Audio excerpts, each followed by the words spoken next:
Wala naman ako nabalitaan na nag-adobong toka eh. Adobong toka ng manok. Adobong feathers. Wala ano eh. Adobong pa. Yan, pwede pa. Pero adobong kuko, puta naman. Sa dinami-dami kuko, sa dinami-dami toka, adobong buto. Meron, buto-buto. Buto-buto. Oh, pero yung laman yung kinakain doon, hindi yung buto. Pang-aso na lang yun eh. Yeah, hindi lahat ng bagay sa hayop pagkain. May mga bagay sa hayop hindi talaga kinakain. Yun ang masasabi ko ron. Eh ako, palagay ko kasama dugo dyan. Hindi naman masarap yun eh. Diretso. Tama si brother, kung gusto mo talaga, di ba, mapunta sa langit, kailangan natin. Tsaka yung practicality, brother. Yung practicality na at the same time, hindi kasi masarap yun eh. Alam, naging local delicacy na lang sa Pilipinas yan eh. Pero alam mo naman, di naman kinakain ng mga kanuyang pag pumupunta sila rito. Yung balot nga, hirap na hirap pa tayo pakainin yung mga kanu eh. Diba? Gets mo yun? Eh tapos may religious significance pa. Diba? Kesa, alam mo yun, kesa isugal mo, wag na lang. Kesa isugal, wag na lang. Mas madali na lang na umiwas sa ganun. Di mag-adobong atay ka na lang. Ganun. Follow up, brother. Wala na brother, kasi na 7 taon na rin ako hindi kumakain ng dugo. Yun lang brother, maraming salamat. Okay, sige. Nel, go.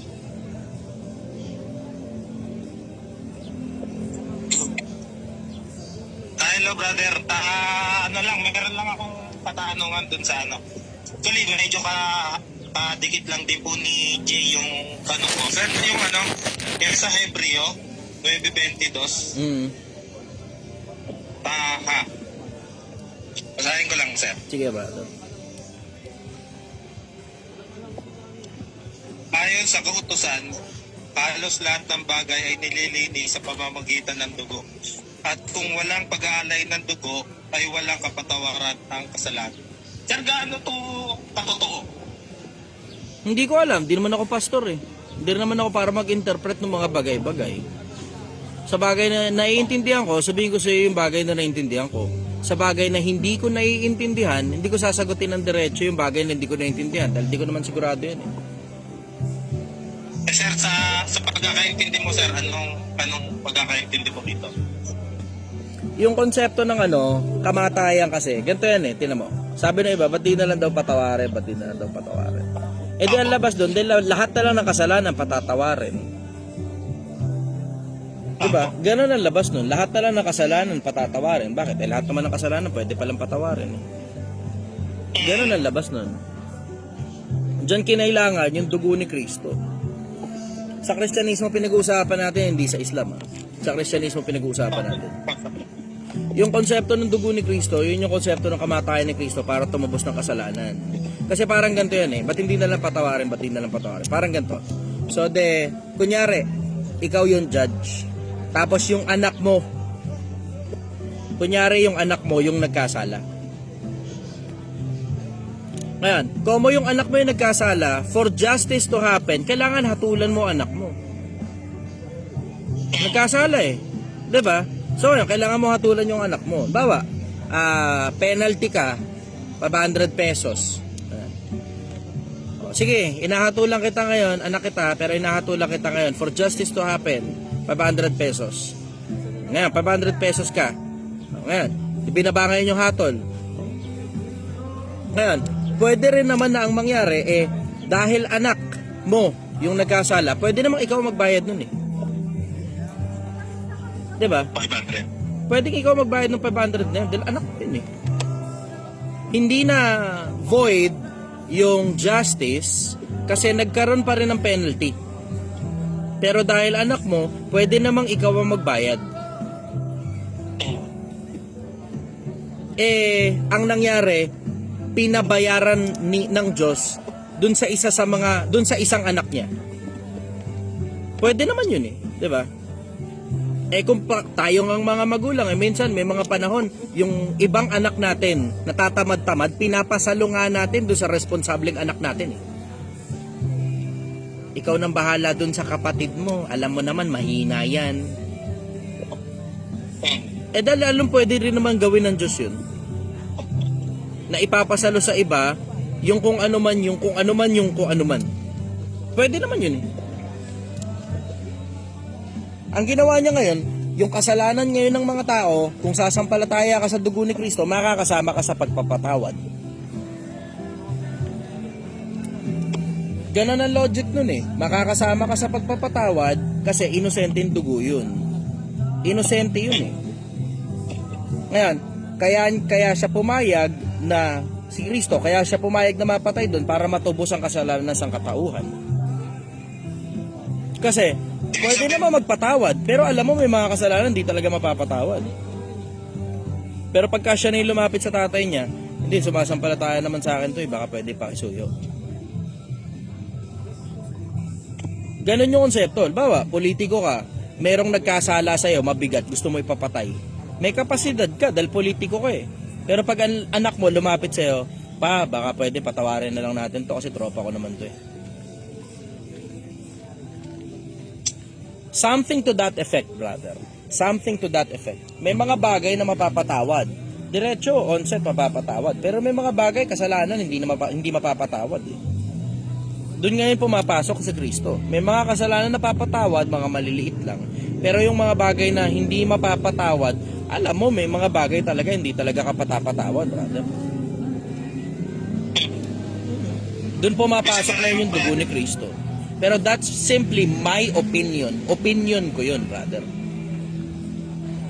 Brother, ibig sabihin yung pagkakaintindi ko doon sa mga sinasabi ng karamihan ng pastor na tayo pinanganak na makasalanan. Ibig sabihin walang katotohanan pa na yun. Merong nababasa na ganun. Pero ang problema kasi, sa kamalayan yan, brother. Hindi yan literal na pinanganak na makasalanan. Kasi ang kasalanan, let's take a step back. Let's take a step back. Ano bang ibig sabihin ng kasalanan? Ang ibig sabihin ng kasalanan, paglabag sa kautusan. Yung bata na bagong panganak, anong paglabag sa kautusan ang nagawa ng bata? Wala. So, ibig sabihin, yung tinutukoy doon na pinanganak, makasalanan, hindi yan literal na bata. Sa kamalayan ang tinutukoy dyan. Kasi tingnan mo, kung lahat pala ng tao, isipin mo kung lahat pala ng tao, pinanganak, literal, as in pagkapanganak, makasalanan.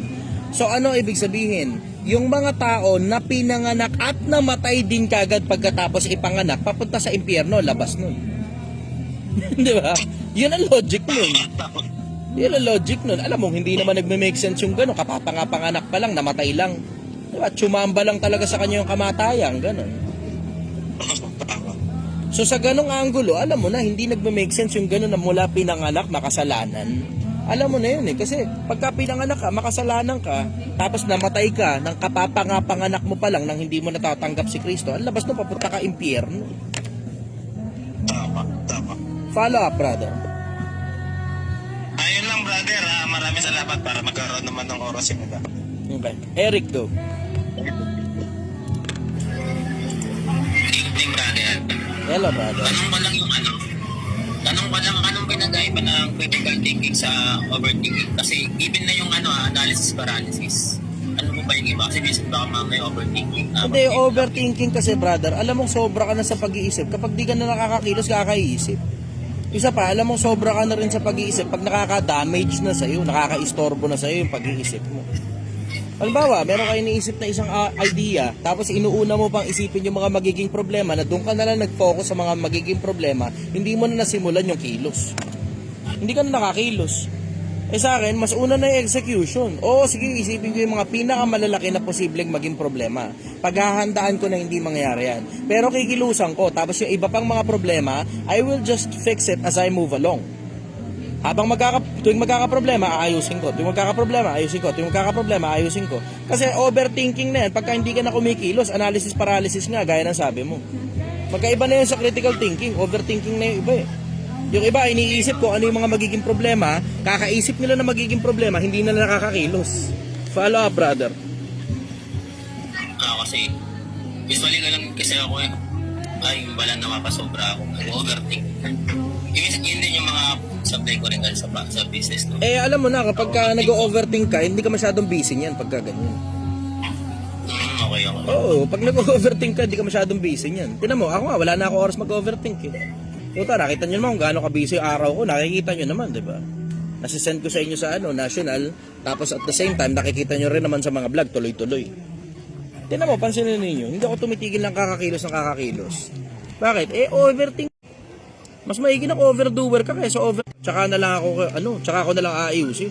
Kasi lahat na ng problema, inisip mo, hindi ka na nakakilos. Kasi, alam mo yung at the back of your mind, isipin mo, tanga na, bad idea pala tong idea ko. Bakit? Kasi naisip mo na lahat ng mga magiging problema, pero hindi mo tinig na kung gaano katama yung idea mo. Hindi mo na rin inisip kung ano magiging possibilities ng kagandahan ng idea mo. Hindi na na-execute yung idea kasi napuno na lang ng problema, kakaisip ng mga bagay na hindi pa naman nangyayari sa tunay na buhay. Kasi ang isip ko kasi parang mas madaling solusyonan yung good problem, pero mahirap solusyonan yung bad problem. Kaya parang Parehas lang, diretso, parehas lang yun. Kilos lang ng kilos. Importante kilos ka ng kilos with regard to practicality. Dapat kung kumilos ka, practical. Tinan mo, tulad nun, di ba? Nasa social media, parang sa AC Garage. Diba? Nasa social media ka, tapos, puta, nagbebenta ka ng lemon na produkto. Alam mo na, puta, mabobombahan ka talaga dyan. Magbabackfire sa iyo one way or the other. Lalo na kapag regular ka magbenta ng lemon na kotse. Yeah. One way or the other. Siya, sa sobrang kakakilos, minsan di na nag-iisip. Ang kulit ni Boy AC, no? Tingnan mo, walang problema sa circulation. Puta, lumilipad yung tubig, walang problema sa circulation. Parang halos lahat naman yata ng mekaniko na matagal ng mekaniko, alam yun na kapag bumubulok ang tubig, may problema cylinder head niyan. Siya ginagawa, dinadahan-dahan. Hindi kasi ganyan, hindi ganyan. Dapat lipad yung tubig Walang problema sa cylinder head niya. Gano'n ka na ba katagal na mekaniko? Kinwestiyon pa yung mekaniko, nakakatuwa to siya. Saan pagka ganun, taka na kaysa basira ka, suli mo na lang pera. Benta mo sa iba. On trip mo. Pero wag ka magbebenta ng lemon, ayusin mo muna yung kotse. Di bale medyo malugi ka ng bahagya. Di ba? Makakabawi ka naman sa ibang kotse kapag ka maayos yung transaction mo, di ba? Pero pag sira yung transaction mo, puta, ang mangyayari talaga dyan, yan ang magiging ending yan. Isang pirasong video, sapat para ikasira ng reputasyon mo. Nakarami na. Mauubos mo ang market mo kapag kaganyan ka. Mauubos ang market mo kapag gaganyan ka. Kala, brother. Yun lang, brother, kasi maraming inagay sa hands. Hindi. Melbourne, Ilocos Sur. Hello, sir. Good evening po. Hello. May ask lang po. Okay. Dun sa Lucas 23:34, mapatawarin mo sila sapagkat hindi nila alam ang kanilang ginagawa. Nonsense lang po na question. Sige. Ano po ba si Jesus? Positive po ba? Hindi naman nila alam yung ginagawa nila Kung alam nila yung ginagawa nila, tinan mo, pansinin mo, sino ba kasi yung tinutukoy dun? Diba? Sino ba yung pumapatay sa kanya? Ang pumapatay sa kanya, mga Romano. Hindi naman alam ng mga Romano yun, basta inutusan lang sila Pero yung mga saserdote, sila nakakaalam nung ginagawa nila. Yung mga saserdote, sila nakakaalam nung ginagawa nila. Pero yung mga Romanong pumapatay kay Kristo nung eksaktong oras na yun, mga inutusan lang yun Mismong anong pangalan na to? Si Procurador Romano, pangalan? Anong pangalan ng prokurador na bumira kay Kristo? Talimutan ko tuloy. Maingay kasi rito sa background. Di ako makapag-isip ng maayos Pontius Pilate. Yeah, si Poncio Pilato. Mismo si Poncio Pilato ka, naniniwala, wala kasalanan si Kristo. Mismo si Poncio Pilato. Pero wala, ang mga tao may gusto nun na inutos na inutos na ipapatay si Kristo diba? Yung mga tao, walang malay. Hindi nila alam ginagawa nila. Yung mga Romano, wala ring malay. Inutusan lang naman sila Ang may alam, yung mga saserdote. Yun ang mga nakakaalam ng ginagawa nila. Pero itong mga tao na to na humatol kay Kristo, di naman nila alam eh. Iba dyan, nakisabay lang eh. Kasi trending si Kristo nun eh, trending eh. Eh syempre, hindi pa namang uso social media ng panahon na yun eh, diba? So hindi pa nga nagdidiba-debate ang mga tao. Basta kung ano sabihin nung nasa ibabaw, sunod lang sila. Sisunod lang, sisunod. O eh di syempre, dahil sobrang daming taong nagsasalita na ipapako sa krus si Kristo, eh de nagutos ngayon. Wala naman choice si Poncio Pilato dahil hatol ng mga tao eh. Execute nila yung hatol ng mga tao eh, diba? Hugas kamay siya pagkatapos nun. O dahil syempre, ayan na, pina-execute na, hugas kamay siya. Eh, yung mga Romano ngayon, na mga nagpapako sa kanya sa krus, di naman nila alam kung ano ginagawa nila eh. So, hindi yun sa pangungunsinte, brother. Hindi talaga totoo yun. Sinabi ng Kristo, hindi talaga nila alam kung ano ginagawa nila. Totoo yun, hindi yun pangungunsinte. Follow up, go. Thank you, bro. At yung isa pa, lahat ba na nakasulat sa Bible, totoo po ba? Hindi. Madaming bagay din nakasulat sa Bible. Baway, sinabi ni Satanas. Ang dami nun eh. Marami-rami sinabi sa Satanas eh. Totoo ba yun? Eh 8:44 ng Juan ang sabi, siya isang sinungaling at ama nito. Alam mo na sinungaling si Satanas. Pag nagsasalita siya ng kasinungalingan, nagsasalita siya ng saga ng kanyang sarili sapagkat siya isang sinungaling at ama nito. So hindi lahat na nakasulat sa Bible, totoo. Follow up, go. Okay, yung tanong ko sana dun, yung dragon na 7 heads, totoo po ba yan? Hindi dragon yun, brother. Yung ano yun, yung hayop yun, 666. 7 ulo, 10 sungay. Wala, waiting tayo. Antayin na lang natin. Kasi sabi, mangyayari daw sa hinaharap yan. Eh, hindi pa naman nangyayari, diba? Eh, di antayin na lang natin. Sa akin, diretso, maging mabuting tao ka, tapos sumampalataya ka, tapos antayin na lang natin yan. Pagka lumitaw, alam mo, totoo. Pag naunahan ka ng kamatayan, at least at the very minimal, nanatili kang mabuting tao na sumasampalataya. Follow up, go. Bro, last question yung sa... Ako pa yung technician sa Ilocos. Mm-hmm. Bantay. May tao ko na nag-apply na syempre na nagtanong ako sa inyo noon. So yung sabi mo, kuha ko ng tao. So yung may nag-apply. Sino pipiliin ko dun, sir? Yung may skills na ma-attitude or skills na willing to learn? Huwag kang kukuha ng ma-attitude, brother. Sa akin, number 1 ang attitude. Diretso number 1 sa akin ang attitude. Kahit di mo alam kung ano ginagawa mo. Basta meron kang basic skill, ayos lang yun. Kasi ang galing, brother, natututunan. Pero ang attitude, tangina, ang hirap kalabanin yan, brad. Diretso, ang hirap kalabanin ng attitude. Ang hirap nila maghalimbawa eh. Pero dito mismo sa Project 1, may mga tao rito ma-attitude eh.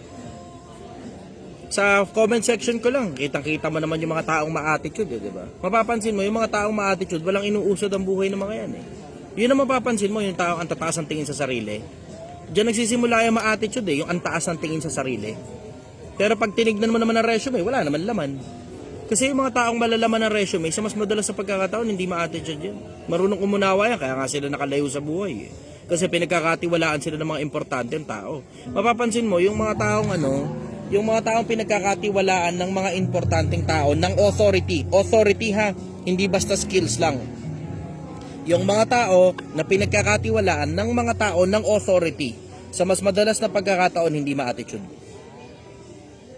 Pwede kang magkaroon ng sobrang mahal na skills na binabayaran kahit ma-attitude ka. Pagkakatiwalaan ka pa rin yan, skills yan eh. Yeah. Pero at the end of the day, alam mo, hindi mo makakasama ng maayos yan. Yung ganyang klase ng tao, kahit sobrang galing pa. Magiging mareklamo yan eh, kasi nga attitude problem nga eh, diba? Tapos susunod niyan, yan na rin eksakto, yung magaling na empleyado, yan na rin ang magiging cause kung bakit nag-aalisan sa'yo yung iba pang mga maaayos ang ugali. Pati customer mo, lalayasan ka dahil sa isang pirasong magaling pero ma-attitude. Sa akin, attitude. Number 1 ang attitude sa akin, brother. Yang galing, kaya ko ituro yan kahit kanino. Pero ang attitude, tangina, diretso, putang na. Pati ikaw, mahahawa ka dyan. Pagka ma-attitude ang tao. Ngayon nga, sa inner circle ko, magbabawas na ako eh. May ilang piraso eh. Sa inner circle, magbabawas na ako ng mga ma-attitude. Kapaki-pakinabang ng mga tao, pero taas ang tingin sa sarili. Pagka ganun, laglag mo na. Tangina, diretso, pagka ganun, laglag mo na. Hindi matutututo, paulit-ulit nila sa parehas na problema ng attitude nila. Bawas ka ng ganong klase ng mga tao, brother, kahit sa loob ng sarili mo negosyo. This goes for all businessmen. Sa lahat ng mga negosyante, Yan ang masasabi ko sa inyo. Pagdating sa attitude ng mga tao, number 1, kailangan matino ang ugali. Pagka masyadong mataas ang tingin sa sarili pero hindi naman nagtutugma dun sa resume nila, lalo na kapag palatalo, tangina. Alam mo, sabi ni Solomon yan eh. Sabi ni Solomon yan. Huwag kang sasama sa palatalong tao. Yung mahilig sa away, mahilig sa conflict. Huwag ka sasama sa ganyang klase ng tao. Yung ganyang klase ng tao, diretso, masakit sa ulo yan. Kahit customer mo, aawayin yan. Kahit kasama niya sa trabaho, aawayin yan. Yung mga ganyang klase ng mga tao, yan ang nagpapatoxic sa environment ng pagtatrabaho. Minsan, kahit ikaw na may-ari, matotoxican ka dyan. Puta, magiging ending yan. Ikaw pa sumusunod sa empleyado mo, imbis yung empleyado mo sumusunod sa'yo. Follow up, go. Tama sir. Ano sa Tagalog ng attitude? Ugali. Ugali. May nagtanong dito eh. Sige, go, tuloy. Ano, sabi ni Taino? Relate po. Okay. Kasi sir, yung sa dating naging empleyado sa kanya, parang nag-act daw siya na parang boss. Kung Ayun wala nga. yung boss niya. Okay lang naman yun. Okay lang yung ganun na nagmamalasakit. Okay lang yun. Umaarte siyang parang boss, nagmamalasakit siya, okay lang yun. Pero pag umaarte na parang boss na palautos sa iba tapos siya walang ginagawa, putang ina, ibang usapan yan. Kasi meron dito sa loob ng bakuran ko, si Ganda umaarte parang boss ito pero nagmamalasakit. Kumikilo siya habang yung mga trouble dun sa trabaho ng mga iba napapansin niya. Tapos kino-call out niya yung mga kasama niya. Ganon din si Masaya. Ganon din si Francis. Hindi lang halata. Pero si Francis, nakakapuna din yan. Nakakapansin din siya. Kasi nagmamalasakit si Francis eh. Kahit hirap na hirap siya magsalita, tina-type niya na lang. Pero nagmamalasakit sila. Mga taong nagmamalasakit yan sa loob ng bakuran eh. Yung pagmamalasakit, maigi yan. Pero magkaiba yung pagmamalasakit sa umaastang parang boss na palautos, tapos attitude problem, tapos tatamad-tamad pag wala may-ari. Ibang usapan yan, brother. Follow up, go. Then sir, gusto ko lang po mag-thank you kasi yung shop ko, pansin ko po 2 years ago. Yung nasa TikTok ka pa lang sir, yung nagpo-post ka pa lang ng mga videos mo. Na-follow talaga ako sir. So hanggang sa yung nag-post ka na gusto mong maghiram ng 20k kahit na di mo naman kailangan, alam ko. So yung ipon ko nun, pinahiram ko po sa inyo. Ako po yung isa dun sa 5. Oo, naalala ko yan. Yun yung binili ko tong pwesto to eh. Umutang ako ng tagbe-20 kada tao. Tapos 5 tao yung inutangan ko nun. Tapos nakalikom ako ng 100,000. Yun ito tong pwesto na to nung kinuha ko to. Kasama ka pala ron. Ayos. Opo sir. Oo, naalala ko yung mukha mo. Oo nga, naalala nga kita. Small world, eh. Nandito ka rin ngayon sa loob ng community ko. Galing ano? Small world. Nakakatuwa naman. Yun lang po sir. Thank you po. Okay. Sige. Brian Cavite, go.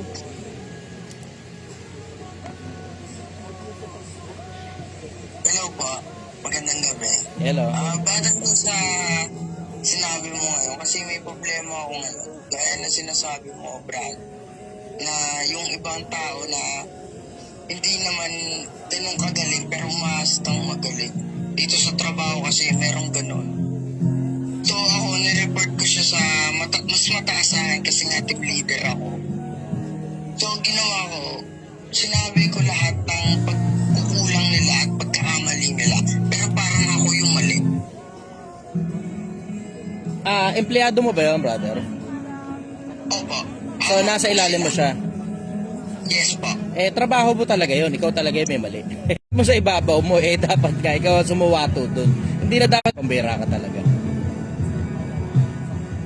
Hindi po kasi hindi na sila marunong makinig sa akin. Wala ng mga tama kung dapat yan. Hindi mo dapat gawin yan, ganito dapat gawin mo.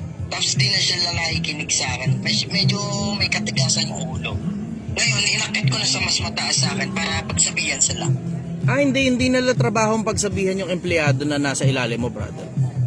Ang trabaho lang nila, pag mag-aakit ka ng information sa ibabaw, i-justify mo na kailangan ng tanggalin yung empleyado. Opo, na na-justify ko na po sa taas. Hindi nga, may mali nga kasi sa approach mo eh. Kasi ang approach mo, ang gusto mong mangyari, pagsabihan sila. Hindi nga kasi nila trabaho na pagsabihan, yung empleyadong nasa ilalim mo, trabaho mo yun. Okay pa. Pag mag-aakit ka, aabiso ka lang sa ibabaw na magtatanggal ka na ng empleyado.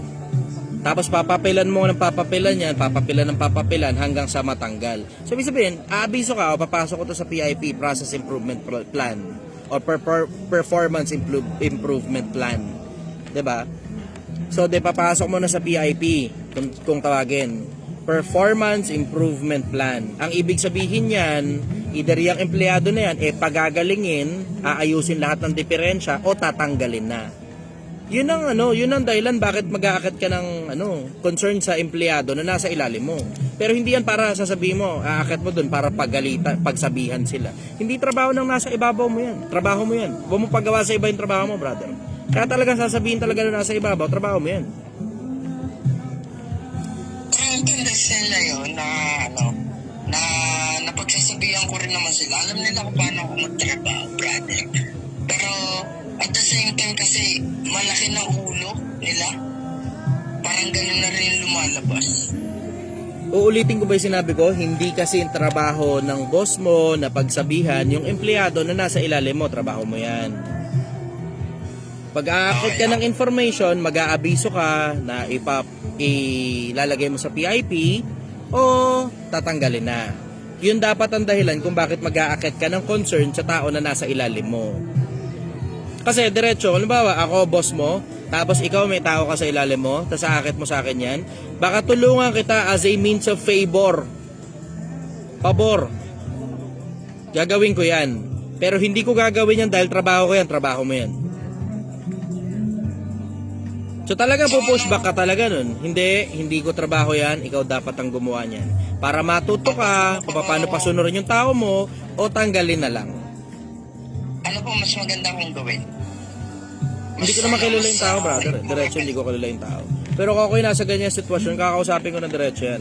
Brad, kasi ganito. Yung boss ko kasi, napapagalitan na ako tungkol sa performance mo. Ngayon palit lang tayo ng kalagayan. Halimbawa, ikaw ako. Tapos gagawin ko yan sa'yo.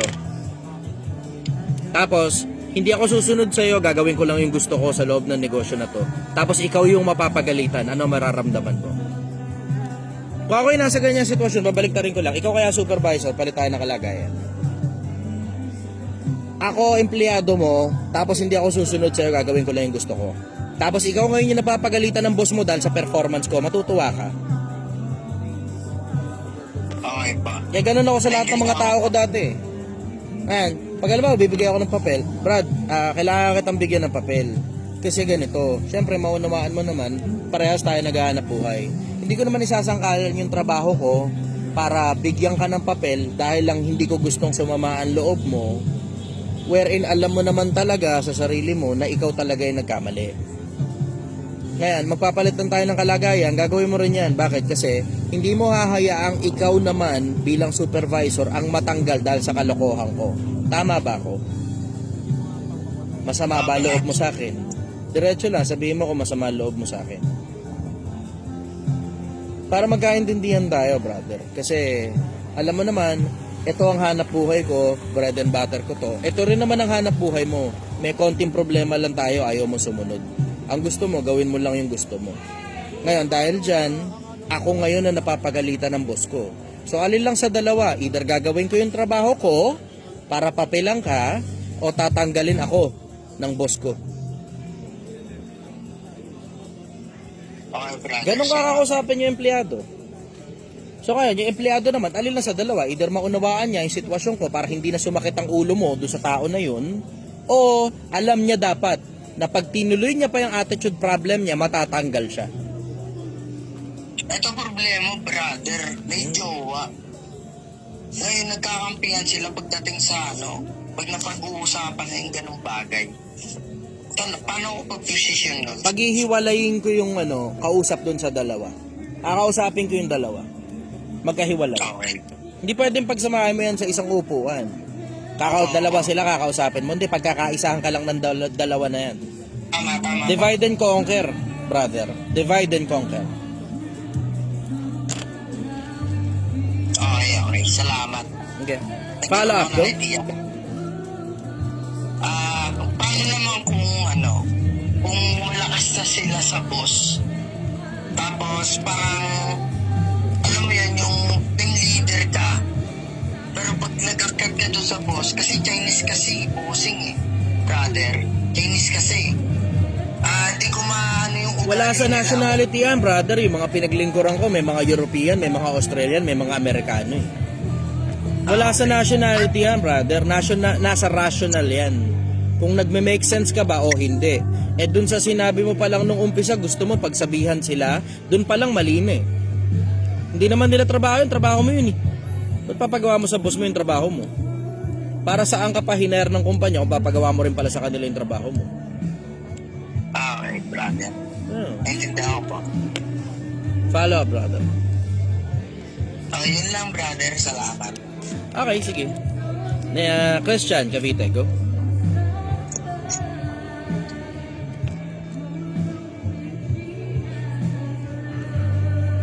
Mute na lang, Brian.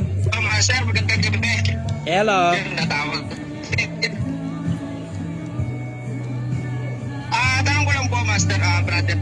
Kung halimbawa, ikaw ang nagmamaniobra ng negosyo mo, dapat lang ba napasahurin mo din yung sarili mo? Depende, brother. Depende.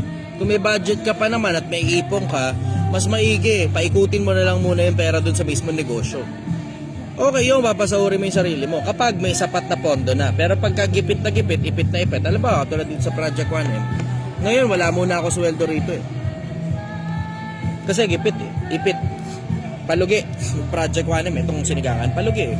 So wala muna ako sweldo. Wala muna ako nilalabas na pera galing sa Project 1M. Depende sa financial capability ng negosyo. Pag hindi pa kaya, wag muna. Pag kaya na, pasweldoin mo sarili mo kasi hindi naman pwede kasi na yung mismong buong pera yung revolving fund ng mismong negosyo tuturing mo sarili mo. Diyan ka na mauubos, diyan ka na maiipit. Pero pag may eksaktong pondo lang na ang tawag mo sweldo, hanggang dun lang talaga expenditure na personal mo. Hanggang dun lang. Mahirap niyan, ituring mo na sarili mong pera, yung pera ng negosyo, diyan ka magkakanda leche-leche, mauubos mo yan. Yan, sagot ko ron. Follow up, go. Okay, maraming salamat po. Second question ko po, brother. Dito po sa pwesto ko, almost 2 years na ako dito sa market ko. Ay, brother, medyo ang naging problema ko rito, dumadami na po yung competitors ko. Di katulad po nung nakaraan, na halos ako lang talaga, literal na mag-isa. Ngayon, may 5-6 na po kami dito as in, parehas din po ng paninda ko show, may rice. Alam mo po ba dapat kong gawin o may papayagan po? Lagyan mo salesman, kaya mong talunin lahat ng iba. Lagyan mo salesman, kaya mong talunin lahat ng iba. Tapos at the same time, mag-consider ka na rin ng expansion na dapat hindi lang ikaw mag-isa, hindi lang dyan yung solar rice. Solar rice. Show my rice mo. Hindi lang dapat dyan mag-isa. Dapat meron ka pang ibang lugar. Kita mo ginagawa ko sa Project 1M, diba? Ngayon naghahanap na kami ng pwesto para sa cart kahit meron naman na akong tindahan dito.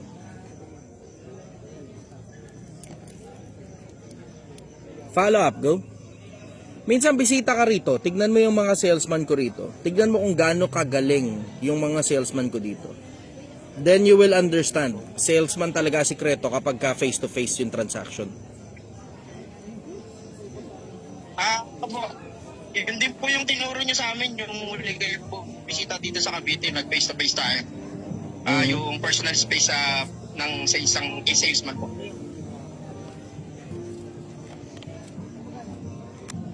Follow up, go. Follow-up question. Last question, brother. Regarding dun po sa dun sa follow-up question ko na lang din po siya nagtanong kanina. About dun po kay Poncio Pilato po. Di ba po, nakita naman ng mga tao yung nangaral si Jesus Christ ng 3 taon dito sa lupa. Nakita rin naman nila. Pero bakit po nung hinarap ni Poncio Pilato si Jesus Christ at yung magnanakaw, bakit yung magnanakaw pa rin po yung pinili nilang makaligtas compared doon kay Jesus Christ? Tapos nakita naman nila kung ano po yung nagawa ni Jesus Christ nung araw. Bakit ganun pa rin po yung ginawa ng mga tao? Mas pinili pa rin nila yung magnanakaw. meron kasing backstory yan, brother eh. May backstory yan. Acknowledge ko lang muna to si Buboy, nakakatuwa naman to. Buboy As na Evangelista. Sige, bisita ka lang dito, brother. Bisita ka lang dito. May backstory kasi yan, brother eh. Ang backstory, may Eskriba at saka Fariseo na silang pinanggagalingan, na sila na rin yung gobyerno ng Israel. So silang gobyerno ng Israel, under sila ng Roman government. So may sariling gobyerno ang Israel, tapos under pa sila ng Roman government kasi sinakop sila. Ngayon, yung gobyerno ng Israel noon na siyang eskriba, na mga Fariseo, sila yung pinanggagalingan ng aral. Si Kristo nagtuturo ng ibang aral, iba dun sa mga itinuturo ng mga regular na naririnig nila. So syempre, parang kaparehas lang din dito sa Pilipinas, 'di ba? Bawa, narinig mo Katolisismo rito sa Pilipinas. Tapos Katoliko ka, tapos deboto ka pang Katoliko, narinig mo ngayon nangangaral ang Iglesia ni Cristo. Kapag ka narinig mong nangangaral ang Iglesia ni Cristo, papaboran mo ba 'yon sa umpisa? Ang paniwala mo Trinity, ang paniwala mo si Cristo Diyos. Tapos pantay-pantay sila nung Ama. Tapos ngayon, maririnig mo ay Iglesia ni Cristo magsasalita. Hindi, si Cristo, tao. Bakit ninyo ako pinagsisigapang patay na taong sa inyo yung nagsasaysay ng katotohanan? Hindi, Diyos si Cristo. Hindi, nakasulat, tao. Maniniwala ka ba ron sa umpisa? Sama mo na rin na papaboran mo ba yun? Pag halimbawa, nalagay sa trial yan, papaboran mo ba Iglesia ni Cristo? Diba? Pareha siya ng ganong konsepto eh. So nagtuturo kasi si Kristo ng ibang aral. Yun ang isa sa mga dahilan. Tapos at the same time, ang ikinaso sa kanya, ang ikinarga sa kanya, hari daw siya ng mga Hudyo. Kasi isa sa mga kaso ni Kristo, nakikipantay daw siya sa Diyos. Yun yung isa sa mga kaso niya eh. Bakit ninyo ako pinagsisigapang patay na tao? Kasi inyo nagsisaysay ng katotohanan tungkol sa alin sa mga mabubuting gawa na ito ang ibinabato ninyo sa akin. Sabi ng mga kalaban niyan, hindi ka namin binabato dahil sa mabuting gawa. Binabato ka namin kasi sinira mo yung araw ng Sabat, nakikipantay ka pa sa Diyos. Yun yung dahilan. Kasi may mga aral si Kristo, alam mo, salungat dun sa iniaaral ng mga Pariseo. So syempre, nakakabalita sa kanya yung mga iba eh. Yun ang masasabi ko ron. Follow-up question ko. Opo, last brother. Etong mga eskriba at mga Pariseo. Hello? Ano sa boss? Ano niya? Puro ko na lang dito mag Tayo muna natin matapos yung sumisa. Naantay ko yung mga presidente natin na mag-meet. Bossing pa, tayo na kayo ma'am. Okay dyan.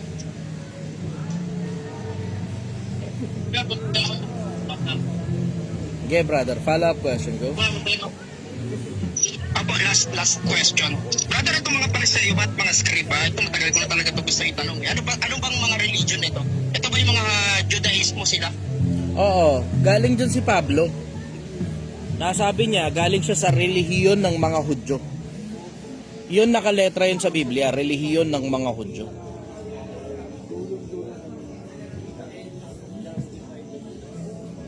Follow up go?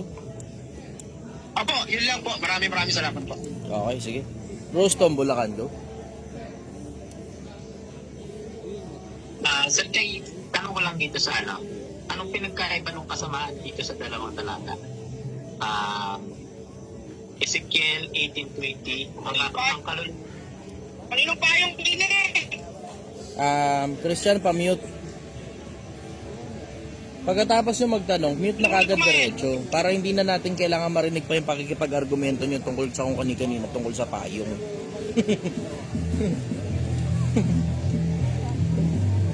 Sige, go. Tuloy. Ito nga, Tinan mo, pati tuloy yung nagsasalita na nagtatanong nakamute. Nakamute ka, Rostom. pinagkaiba po ng kasamaan sa dalawang talata. Sige, go. Ezekiel 18:20, ang kaluluwa na nagkakasala, ito ay mamamatay. Ang anak ay hindi magdadala ng kasamaan ng ama, ni ang ama ay magdadala ng kasamaan ng anak. Tapos dito naman po sa isa, ang Panginoon, ako ang Panginoon mong Diyos, isang mapanibubuing Diyos. Ano po wala? Tuloy. Na aking dinadalawang katampalasanan ng mga magulang. Ng mga ama hanggang sa ikatlo at ika-4 na salin ng nakapupot sa akin. Parang magkasalungan siya sa Chay. Hindi magkasalungat, brother. Na nakasulat doon, aking dinadalaw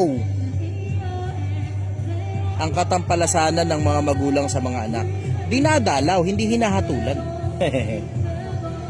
Dinadalaw, ibig sabihin ba, mananamba sa Diyos-Diyosan yung magulang. Tinitignan niya kung yung mga anak mananamba din ba sa Diyos-Diyosan. Makangalo niya yung mga magulang, tinitignan ko yung mga anak makangalo niya din ba. Dinadalaw ang katampalasanan ng mga magulang sa mga anak. Dinadalaw. Yun ang nakasulat, dinadalaw, hindi hinahatulan. Nakaparehas ng hatol sa mga magulang papunta sa mga anak. Hindi magkakontra, tama naman ang sabi, dinadalaw, tinitignan. Kasi, may sense naman yun eh. Sa madalas sa pagkakataon, kung ano puno siya, bunga. So talagang dinadalaw talaga ng Diyos yung mga anak. Kung yung mga anak baka parehas ng kasalanan ng mga magulang. Follow up, go. Puwa mo? Yung sa Ezekiel sa Chay, ano to, hatol na itong ganito. Oh, ang kaluluwa na nagkakasala ay mamamatay. Ang mga anak ay hindi magdadanas ng kasamaan ng ama, ang mga amaman hindi magdadanas ng kasamaan ng anak. So hindi magdadanas. Kung halimbawa, kalunyero ka lang. Hindi ka damay doon ng tatay mo, hindi rin ka damay doon ng anak mo. Okay ako, sa Chay. Follow up, go. Okay na po sa Chay. Thank you. Okay, Rodel, go.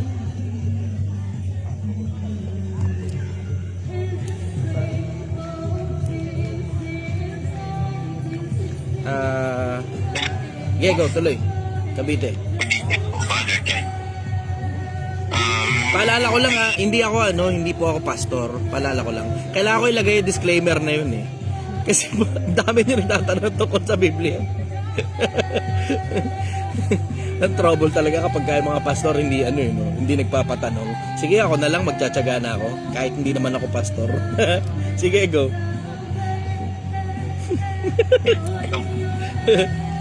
Bali, po, kung tawag ko po dito is 5 months ako bilang personal. Lagi ko pong ini-improve yung spiritual, physical, mental, emotional, financial, bali 5 po siya. Example po sa spiritual yan, pag simba sa linggo, physical, pagbabasketball po, yung mentally naman po, pag-attend po sa ganito, pag mga podcast, mga ganun po. Emotional naman po, depende po siya eh. So, meron din factor yung sleep, mga irritable, mga ganun po. Ini-improve po lalo na po yung financial. So, dito po siya kung question to or hingin po yung thoughts nyo. Kasi minsan po, nasobrahan ako sa spiritual na to the point na okay lahat, parang ganun po siya. So, based po sa mga tropa na check sa akin, baka mawalan daw po ako ng growth or end goal. Kasi ang sa akin po, yung i-basis ko lang yung example po, sa pagsali po sa Project 1M, nakikita po siyang financial pati spiritual. So yung 5 pong yun, is pasok sa akin, kaya i-go ko siya. May po kayo dun. So ang question ko po, minsan na komportable, parang ganun po.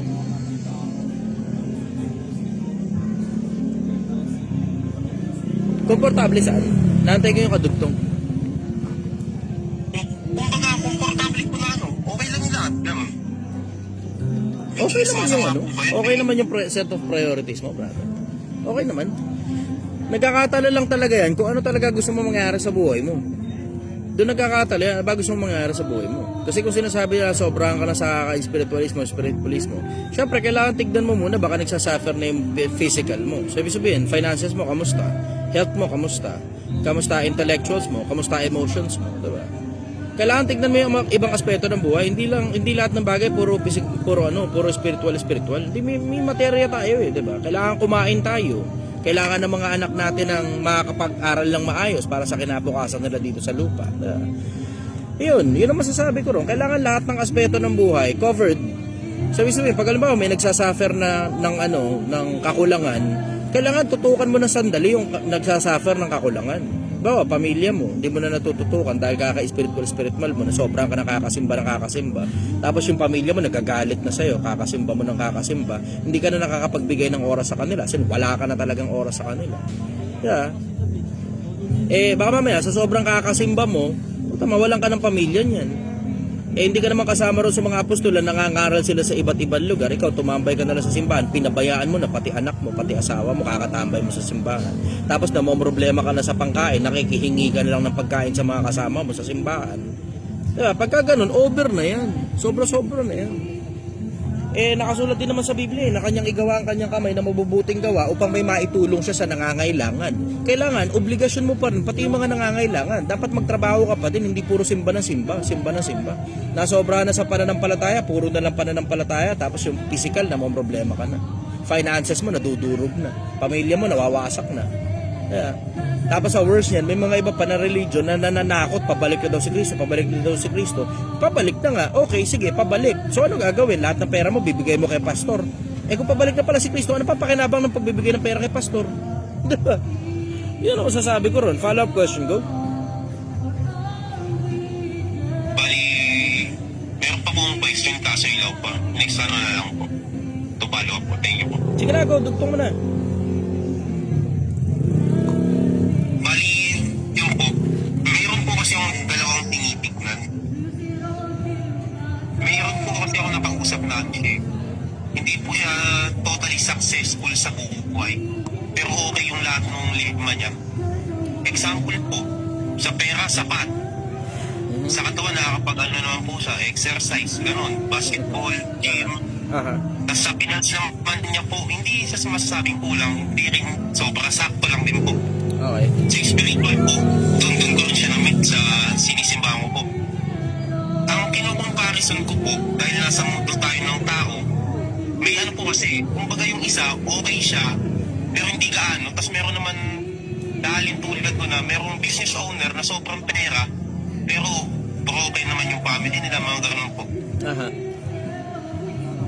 Bali ang question ko po doon, ano ang ano doon? Paano mo siya titignan kung sino yung mas okay sa dalawa?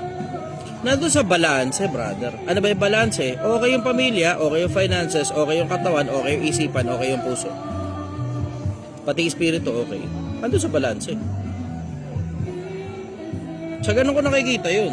Ito naman, parang katulad sa akin, hindi naman ako, alam mo yung, sige, nagbabasa akong Biblia, pero hindi ako tumutok na lang ng kababasa ng Biblia, kababasa ng Biblia. Puro ganun na lang, kababasa ng Biblia. Diba? Nasobrahan ka ng kababasa ng Biblia, di ka nagtatrabaho. Nasobrahan ka ng kababasa ng Biblia, di ka na nakakatulong sa kapwa-tao mo dahil wala kang kapera-pera. Worse yan, pati sarili mo, ikaw na may problema ka na dahil sa finances mo, kababasa ng Biblia. Diba? Yung ganun, nasobrahan ka na, alam mo, obsessed ka na pagka ganun. Over na yan, kasi di naman inutos sa Biblia na maghapon magdamag ka na lang magbasa ng Biblia o maghapon magdamag ka na lang mag-religion, tapos pabayaan mo na pamilya mo. Wala namang ganun Walang ganun.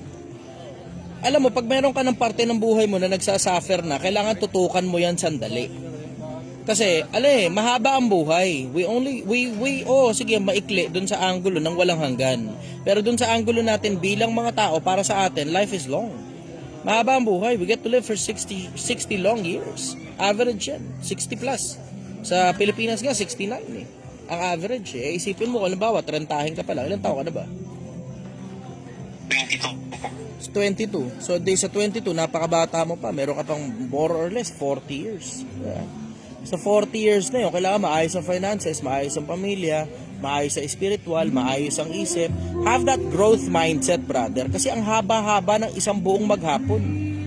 Kung nakikita nyo nga sa Central GC, kung nakikita nyo rin yung mga vlog ko, kung nakikita nyo rin at the same time yung mga updates ko, sobrang haba ng isang buong maghapon sa akin, ang dami kong nagagawa. Nafulfill ko lahat ng mga pangangailangan ko at saka pangangailangan ng mga tao ko. Pati minsan nakakatulong pa ako sa mga ilang mga members dito sa Project 1M habang bumibisita ako dun sa kabila, habang nakikipag-usap pa ako sa mga kaibigan ko sa labas ng Project 1M, habang nakikipagkwentuhan pa ako sa mga nasa ibabaw ng lipunan, habang nakikipag-usap pa ako sa iba pang mga vlogger, habang minamaneho ko yung sinigangan, habang nagmamaneho ako ng 3 pages ko sa social media, yung isa TikTok, yung 2 Facebook, yung YouTube, wala, nakikisabay-sabay lang naman tong YouTube na to every now and then eh. Pero alam mo yun, may sarili pa akong hanap buhay, tapos nagbabasa pa ako ng mga libro, tapos alam mo yung ang dami kong bagay na naisisiksik sa isang buong maghapon na 16 hours akong gising, brother. Eh, ang problema kasi dyan, 16 hours, totoo ba talaga na kung ano man yung sinasabi mong ginagawa mo, eh, yan lang talaga ginagawa mo? O baka sinasama mo ng pagjajakol? Sinasamahan mo pa ng panonood ng, ng Netflix? Tapos sinasama mo pang paglalaro ng ML. Tapos sinasama mo pa ng kung ano-anong kaletsya na alam mong ang dami-daming mga bagay at madami-daming mga oras na nasasayang lang dun sa bagay na hindi mo naman talaga ginagawa yung mga bagay na dapat mong ginagawa. Doon nagkakatalo yan eh, brother. We get to live for 16 hours a day. Sige, 8 oras tulog tayo dahil 24 hours, 8 oras tulog tayo. Pero yung buong 16 hours na yun, nakatutok ka lang talaga maghapon doon sa kung ano man yung ginagawa mo. Grabe naman. Eh biro mo, ang dami ko pa. Diretso, may oras pa nga ako para mag-ML eh. Nagawa ko na lahat ng obligasyon ko, may oras pa ako mag-ML.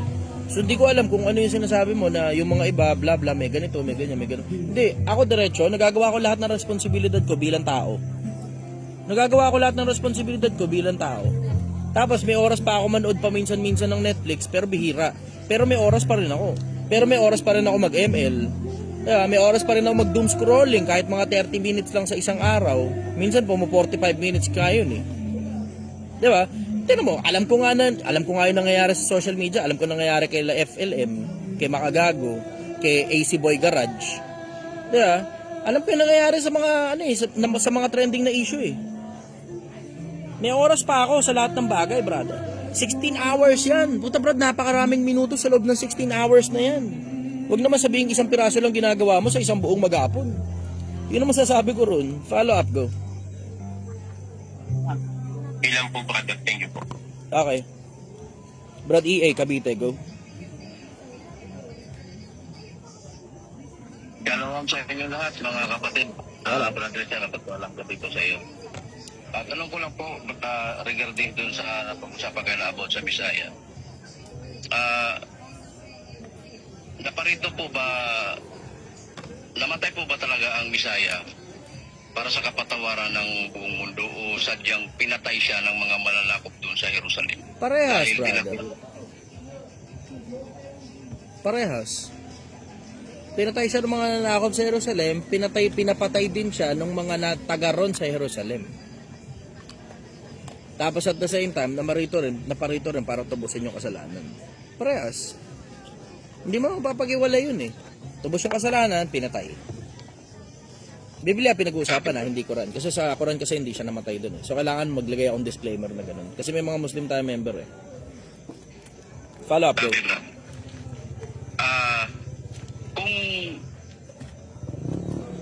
Kung ang Bisaya, Brother Chay, is mula sa tribe ni Judah na tinaguriang Budyo, paano po kaya nangyari na ang pangalan niya is nagiging Latin? Eh kung siya ay pinanggalingan ng mga Hebreo, hindi ba po dapat ang pangalan niya is Hebreo? Hindi, naging Latin kasi tin-translate, brother. Tin-translate. Halimbawa, naging Jesus sa Pilipino, Jesus sa English, tina-translate yun. Tin-translate nga na Isa sa ano tawag dito? Sa language ng mga Muslim eh. Sa Arabic. Tina-translate, yun ang dahilan kung bakit. Follow up, go. Hindi naman siya pinanganak na ang pangalan niya Latin. Hindi Latin ang pangalan niya nung pinanganak siya. Tin-translate lang yun. Kaya yung sa Latin Jesus Nazarenos Rex Judaeum. Si Jesus na taga Nazaret, hari ng mga Hudyo. Translation yun, brother. Galing sa Roman Empire yun. Follow up, go. Kung ang Bisaya, Brother Chay, is ang pumatay sa kanya is yung mga mananakop na Romano Katoliko. Wala pang Katoliko nung panahon na yun, brother. Hindi Romano Katoliko pumatay sa kanya. Romano lang. Pero, ultimo mga Romano nga, alam mo yun, inutusan lang yung mga pumatay sa kanya eh. Si Poncio Pilato, hindi rin naman niya gusto yun. Hugas kamay siya doon. So, hindi Romano Katoliko ang pumatay sa kanya. Ang pumatay sa kanya, Romano lang. Wala pang Katoliko nung panahon na yun.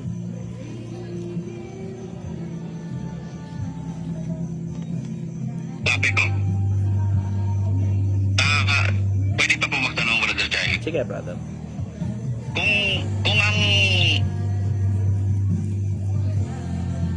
Bisaya, brother, is Hebreo, ano po kaya ang tunay niyang kulay na nasusulat sa Torah or sa Biblia? Kasi nakikita ko po kasi sa mga kapatid nating Kristiyano is yung tisoy-tisoy na puti-puti na mabang buhok. Ano po Walang kaya ang eksakto totoong eh. kulay? Walang eksaktong nakasulat sa Biblia tungkol sa kulay niya nung mga panahong nandito siya sa lupa. Yung yung itsura niya nung gamit niya na yung katawan na ipinalit sa kanya, merong kahit papaano merong nakasulat. Pero tungkol dun sa eksaktong itsura niya nung nandito siya sa lupa, yung itsura ng katawan niya, wala nakasulat eksakto eh. May mga nagsasabi maitim daw siya, Bible scholars nagsasabi maitim daw siya. Russian then at the same time may sinasabi parang maitim daw siya.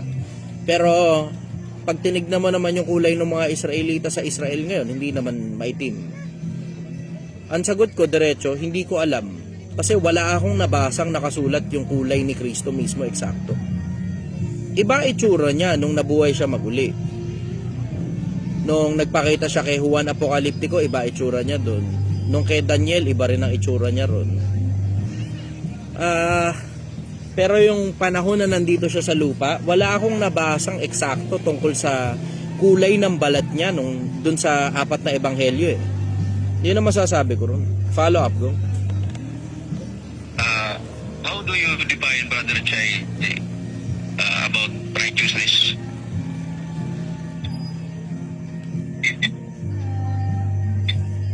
Righteousness.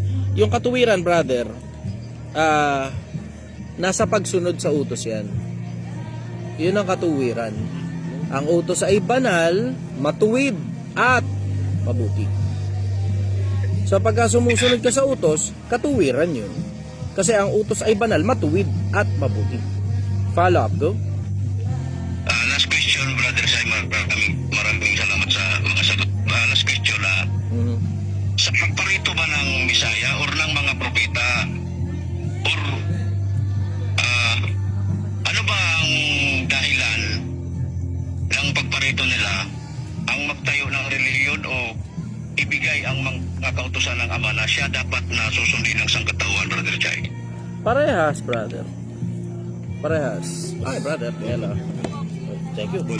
Welcome po. Parehas, brother. May dumating pang bisita. Parehas. Para magtayo, kasi GC6, GC8 ni Mateo, sa batong ito itatayo ko ang aking iglesia. So nandito siya para magtayo. Nakasulat din yun sa awit na tatagpian niya yung mga butas, tatagpian niya yung mga guho, ititindig niya uli. Nakasulat yun sa awit. Tapos at the same time, para magbaba ng bagong utos. Ang tawag, utos ni Kristo. Copy po. Maraming salamat, Brother Chay. Shalom sa inyong lahat, mga kapatid. Be blessed po. Thank you po. Sige. Jeff Bulacan, go.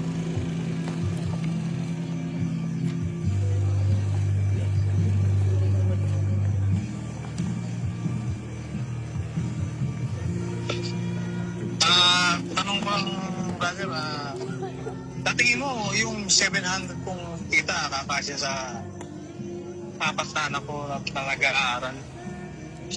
Paano ko kaya mabudgetin to? Alam mo ang sekreto ganito. Turuan ko kaya. Ang tip ko sa inyo ganito. Tanong mo sa akin kakasya. Kakasya yan. Kung pagkakasyahin. Pero hindi kasi dapat mangyari na nagsasettle kayo na nagkakasya na lang. Kasi pwede naman kasing, alam mo yun, humigit pa dyan yung kinikita ninyo eh. Remember that we get to live for 16 hours a day. 16 na oras tayong gising sa buong maghapon. Pwedeng yung ibang oras ng araw mo, mag-aral ka sa TESDA ng ibang skill. Pwedeng mag-aral ka sa internet ng ibang skill. Meron naman tayo YouTube University, di ba? YouTube University. Mag-search ka sa YouTube ng kahit na anong bagay na palagay mo pagkakakitaan mo. Pero dapat, alam mo yun, ang pinaka-bottom line yan, dapat nag-upgrade ang buhay natin. Hindi ka dapat nagkakasya sa minimum na lang. Nga yung sinasabi ko rin sa iba, ang dami nagre-reklamo, ang baba na minimum, ang baba na minimum. Oo nga, ang baba na nga ng minimum. Ang tanong, ano ginagawa mo tungkol sa baba ng minimum? Nagre-reklamo na lang maghapon magdamag. Pwede ka naman hindi magtyaga sa minimum eh. Diba? Pwede mong paangatin yung buhay mo. Ano ba, construction worker ka ngayon. Pwede naman bukas makalawa, matuto ka ng pagmamason, pagpapalitada, pagta-tile setter. Diba? Diretso, tile setter, hindi mo babayaran ng minimum yan. Tile setter, minimum, walang ganun. Tagapagpatag ng mga tiles, hindi mo mababayaran ng minimum yan dahil napakahirap magpatag ng tiles, baka kala nyo.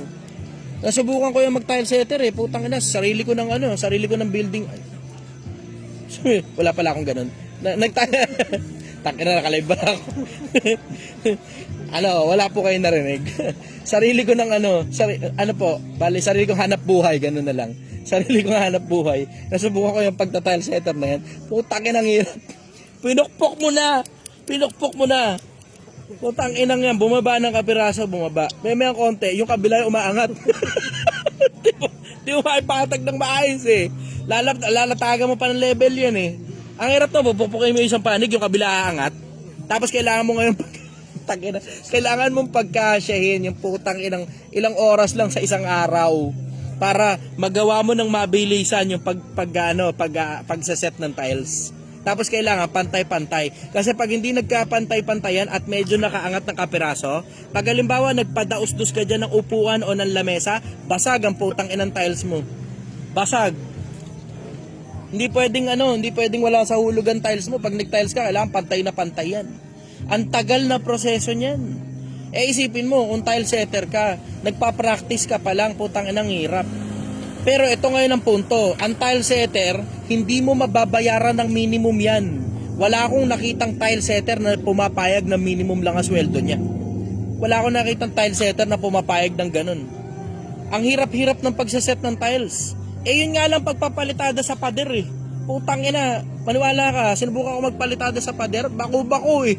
Hindi pala ganun kadali yun. Akala mo lang madali. Akala mo. Madali sa yung sabihin na madali. Pero pag ikaw na gumawa ng putang ina pagpapatag ng pader na yan, pader na lang ha, putang ina mo, pader na lang, papatagi mo lang yung pader. Pag hindi tumama yung pagpapatag mo ng pader, alon-alon ng pader mo. Hindi madali yan. So ano ibig sabihin? Hindi mo mababayaran ng minimum yung mga gumagawa ng ganun. Construction pa lang yun ha. Construction pa lang. Paano na yung ibang industriya? Halimbawa, welder. Magaling na welder, babayaran mo 700 sa araw. Hindi mo mababayaran 700 welder. Welder, babayaran mo 700. Hindi, 1,000 bayad dyan, mahigit. Mahigit 1,000 ang bayad sa welder. Arawan pa yun ha. Arawan pa yun. Kaya sabi ko sa inyo, huwag kayong magtiyaga sa minimum. Pwede namang hindi eh. Ang kailangan nyo, skill. Dapat meron kayong bagay na mababayaran sa inyo ng higit kesa dun sa iba na dapat yung mismong skill nyo higit kesa sa iba. Diyan kasi nagkakaproblema. Yung iba kasi nagrereklamo dun sa maliit na sweldo. Tapos pag tinanong, ano bang kaya mong gawin na higit kesa dun sa iba? Wala. Kaya ka na mo problema na hindi maitaas ang sweldo mo kasi wala kasing babayaran na kahit na anong mahal sa'yo. Walang mababayaran na kahit na anong mahal sa'yo eh. Ang bottom line yan, kailangan may mababayaran na mahal sa'yo para makapagbayad ngayon ng tao ng mahal. Dahil ang tao gustong magbayad ng mahal sa magaling. Ang problema, wala kang galing. Yan, magtsatsaga talaga sa minimum, tapos tatanungin mo pa. Ito kasi ang problema, nagparami ka pa ng anak, sama mo pa yan. Sino ba kasi nagsabing mag-anak ka ng madami? Pwede naman isang piraso lang. Diba? Doon nagkakaproblema eh. Nagdadagdag tayo ng responsibilidad, pero di naman tayo nagdadagdag ng kita. Paano ngayon ang mangyayari sa buhay natin yan? Diba? Ang sikreto, magpataas kayo ng skill. Yun ang sikreto. Tigilan nyo yung kaputang inang kakaanak ng kakaanak. Wala naman nagsabi sa inyo mag-anak kayo na mag-anak. Kailan nagdidesisyon nyo sa sarili nyo eh. Yun ang sikreto dyan. Ang sikreto, tanggalin nyo yung mga kapritsyo sa sistema ninyo kasama na yung pag-aanak ng marami. Tanggalin nyo yung mga kapritsyo na yan, tapos magpataas kayo ng skill. Tignan mo, pag nakakaipon ka na, mas masarap na magpataas palalo ng skill. Para mas mahal pa ang bayad sa'yo. Yun ang sikreto. Ang sikreto sa buhay na to, diretso, galingan mo talaga ng gusto. Hindi pwedeng nagtsatsaga ka at ay putang ina, napakaganda naman ballpen ito. Thank you May nagregalo sa akin ng ballpen. Oh, putang ina, pangalan ko pa, Boss Chi. Thank you Parker. Oh, thank you Ang ganda nito. Nakakatawa naman, naregaluhan pa ako. Naka-live lang ako ngayon. Naregaluhan pa ako ng Parker na ballpen. May gagawin din akong magandang ballpen niya. Kasi ang gamit ko kasi ngayon, PNB. Bangko ba? PNB. Ballpen galing sa bangko. Anyways, follow-up question, brother. Yan ang sinasabi ko. Tinan mo, sa skill lang sa skill. Sa skill lang. Naregaluhan ako ballpen. Parker pa, mahal nito, putang. Salamat Thank you Okay, sige, tuloy. Yung Boss T, nag-aaral nga ako rito ngayon. Upgrade ako ng skill. Yung trainer naman ang pinag-aaralan ko. Yan, banata mo ng banata, brother. Terminator na yung kailangan na ako ngayon. Dati, mga delivery van lang. L3, ganyan. Tapos mag-aral ka na rin ng pagka-mekaniko ng truck. Walang mekaniko ng truck na binabayaran ng minimum, brother. Wala. Sa TESDA, mag-aral ka diesel engine mechanic. Pwede ka na magsimula dun. Kasi karamihan sa mga truck diesel. Dito naman, meron kasing motor pool dito. Tinatropa ko yung mga mechanic. Sabay mo na rin yung TESDA. Kasi sa TESDA may allowance Kung kaya ng oras mo, isingit mo TESDA. May allowance sa TESDA. So hindi yan para mangangamote ka na nag-aral ka doon, wala man lang, diba? Bukod sa pinag-aralan mo. Hindi, meron kang mapapala kasi may pera din na makukuha ka. Galing sa TESDA. Follow up, brother. Yung tungkol naman sa mga bata tawag dito. Wala naman, kumakabilang buhay din kumakabilang bahay pala. Kumakabilang bahay. Kaya ako nahirapan. Kinuha ko kasi lahat. Di sana binigyan mo din siya. Di pinagdamot mo Hindi, ayaw niya okay. Di sige, yaman na. Wala magmamala sa akin doon sa bata. Pagparayaman na lang. Ganon talaga, brother. Ganon talaga. Follow up, go. Okay na muna ako, brother. Thank you. Kevin, go. Cavite. Good evening po, Kuya Chay. Yala. Kuya Chay, may tanong lang po ako. Okay lang, magkakaroon po ba ng ng patawag sa Real Quezon in the future? Kasama yan, brother. Tapusin ko lang muna yung norte. Pagkatapos ng norte, tsaka tayo magsusur. Opo. Kasi po na-share ko po kayo sa best friend ko. And if ever po mag-start po ng community, meron po bang proseso yun? Lahat naman ng bagay may proseso, brother. Stay put ka lang, magpapatawag doon. Okay po. Yung pangalawang question ko po kay Chay, medyo nagkakaparehas po kami ni Brother Christian ng struggle Ako naman po sa sales. Okay. And medyo tanong ko lang po kung okay ba yung idea na yun and kung papayag po kayo. Kasi sa restaurant po sa sa Europe, meron po silang tinatawag na, ewan ko kung tama po yung bigkas ko, stagier. Parang dun sa restaurant na parang kalaban nila. Okay. Pupunta sila dun para mag-train. Possible po ba na parang OJT po sa inyo about sa sale? Pwede, bisita lang kayo rito. Papaturuan ko kayo sa mga empleyado. Yung mga gusto ng sales training, papaturuan ko kayo sa mga empleyado nyo. Sa mga empleyado ko. Yung mga, actually dito nga sa Rizal, merong ilan dito na mga bago pa sumalang sa kanila, yung mga empleyadong bago nila, dito muna nila sa akin pinapatraining okay lang naman, samantalin nyo habang matumal pa tong DOMSA. Actually, habang nasa DOMSA pa kami. Kasi pagdating ng kalsada, medyo mahirapan na kayo medyo mahirapan na kayo magpaturo sa amin pagka lumipat na kami sa kalsada. Kasi bali-balita, tatanggalin na daw tong mga stall dito sa DOMSA sulitin nyo na hanggat nandito pa ako, bumisita kayo rin sa DOMSA para magpaturo ngayon ng paano magbenta. Medyo ano po kasi Kuya Chay, nakahati rin po ako doon sa idea na kumuha ka ng tao. Sabi niyo po kasi kay Brother Patient, di ba, kumuha ka ng salesman. So, medyo nag-aalangan ako kasi kung sakali, yung tinuro niyo po sa akin, ituturo ko rin po doon sa magiging tao ko. Medyo nakahati rin po kasi ako po yung mismong kusinero, nasa loob po ako. Ang turo niyo po kasi sa akin dapat, di ba meron pong nasa labas. Oo, kasi paano kukuha ng order kung lagi ka na lang nasa loob at ikaw ang kusinero? Opo. Yun po kasi wala, ang ano po dun is, wala pong... Ito pa isa pa, dapat meron ka rin kusinero. Kasi ang dapat binabantayan mo, sales, hindi kusina.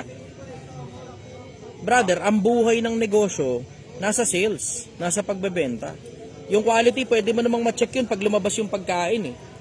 Pero dapat ang kunin mo, kusinero, ikaw dapat ang salesman. Kasi mas madaling magturo ng pagluluto na kadalasan one time mo lang naman ituturo yan sa mas madalas na pagkakataon kaysa sa hindi. Lalo na kung madadali lang naman luto, yung mga silog-silog lang. Prito-prito lang yung mga yan eh. Pero dapat ang tinututukan mo sales kasi nandyan ang buhay talaga ng negosyo, ang bloodline ng negosyo nasa sales. Yung quality, understood na yun, talagang kailangan talaga ng quality, pero pwede mong i-check ang quality paglabas ng pagkain. Paglabas ng pagkain, isoserve sa customer, pwede mong i-check ang quality niyan. Balik sa loob kapag hindi mo nakuha yung quality na gusto mo. Balik sa loob pag hindi mo nakuha yung quality na gusto mo. Balik sa loob pag hindi mo nakuha yung quality na gusto mo. Pero pag wala ka salesman sa labas, paano mabubuhay ang negosyo mo kahit napakasarap pa ng produkto mo? Iano ko po, try ko po po, araan mo ng mainit. Isang last question na lang po to Kuya Chay, medyo ano lang to, out of curiosity lang. Meron po kasi akong pinapanood na series, medyo hindi ko na nga po napapanood ngayon about sa ano po, post World War II. Bakit po hate ni Hitler ang mga Jews? Actually, isa sa mga malalaking conspiracy theory din yan, walang eksakto talagang dahilan eh. Well, actually, ang official statement, ang sinasabi daw, allegedly, ang sabi, parang kinukuha ng mga Hudyo yung mga trabaho nila, yung mga Hudyo na yun parang yumayaman ng husto, tapos syempre, eventually, yung mga Hudyo, nagiging oligarchy na nagmamando sa gobyerno nila. Diba? Pero may mga conspiracy theory pa dyan na ang nanay daw niya namatay daw dahil Hudyo daw yung doktor na nag-asikaso sa nanay niya, hindi daw inasikaso ng maayos. Marami pang iba-iba pang conspiracy theory tungkol dyan, brother. Pero generally, ang isa sa mga pinakamalalaking sinasabi ng mga historian, dahil nga kasi parang ang dating mga nagiging oligarchy na yung mga Hudyo dun sa kanila, tapos yumayaman ng husto. Ang nangyayari, parang nagiging second best na lang ang mga Germans. Yun. Follow up ko. Yun lang po, Kuya. Salamat po sa mga insights po.